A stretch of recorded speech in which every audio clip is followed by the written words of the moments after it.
the denial of the right to self-defense would become a major factor in the peculiar American form of male supremacy, white male supremacy, which held that any European American male could assume familiarity, because African Americans were not allowed to defend themselves. Sean, next. Why the exclusion of free African Americans? The real reason for the exclusion of free African Americans from the intermediate stratum was a corollary of the establishment of white identity. If you're not going to promote these laboring class European Americans out of their class, you've got to give them something, sell them something. So they're selling them this white identity, and the white identity has to exclude the African Americans. So this is part of the reason why the racial prescription. Come on. And this is what we see today. I mean, well, people can get into, why the exclusion of, the mere presumption of liberty was to serve as social status. The presumption of liberty had to be denied to free African Americans. Next, John. How was it done? They were the white European Americans were enlisted in a system of social control, not by class interest, but by being promoted to the white race, Sean. The white race social control formation, Allen then argues, we're almost at the end of the book now, as a model. It was reinvented in ensuing southern colonies. In Virginia, Maryland would serve as the model for succeeding plantation settlement. Next. The poor and propertyless European Americans became principal elements in the enforcement of racial oppression. The white slave patrols were made up primarily of laboring class people, Sean.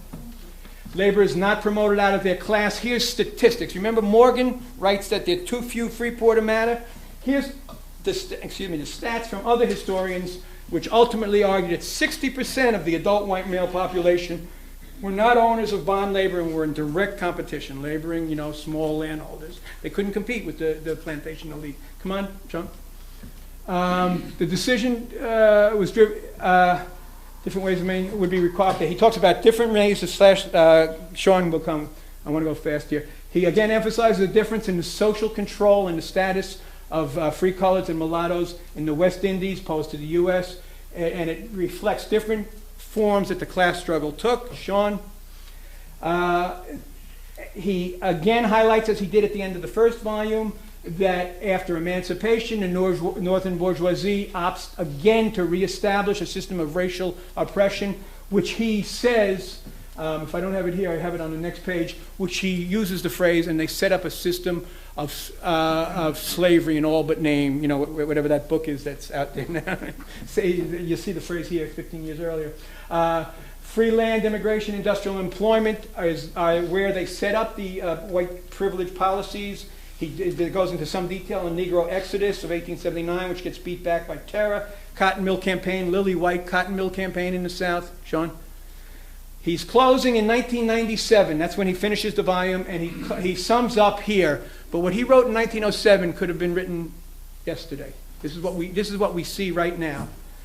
At the end of the 20th century, the social gap between the Titans and the common people is at its historic maximum. Real wages have tended down. Entitlements and welfare, all the code words, have become obscenities. There is less of a socialist movement today than 100 years ago. Class struggle is an epithet. People don't even utter the word, right? We don't even talk working class. Right?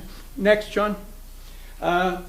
He looked forward, however, to a time when the great safety valve of white skin privileges may finally come to be seen and rejected.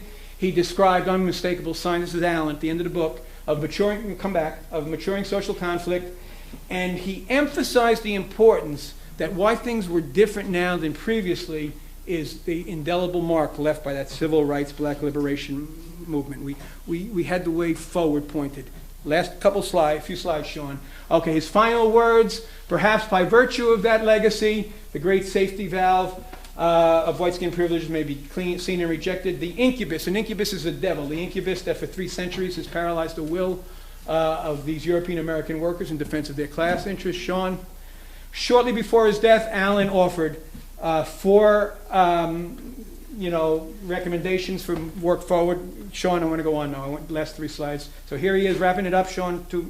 Looking further, I would point people again as we leave. I would hope you would remember the lessons of the 3 previous crises, what he elaborated, and how in each and every one they beat us back by turns to white supremacy. Sean? if you can, remember that 5-stage cycle and how stage 3, as people start coming together, there's going to be conscious efforts to divide us, white supremacy, white privilege. Sean, next. The crucial importance of anti-white supremacist working class struggle at all stages, but particularly stage 3 and 4. Sean, keep in mind that the struggle has to be led by anti-white supremacist proletarian class hegemony. Sean, remember, last 2 slides, remember the insights of Hubert Harris and my suggestions.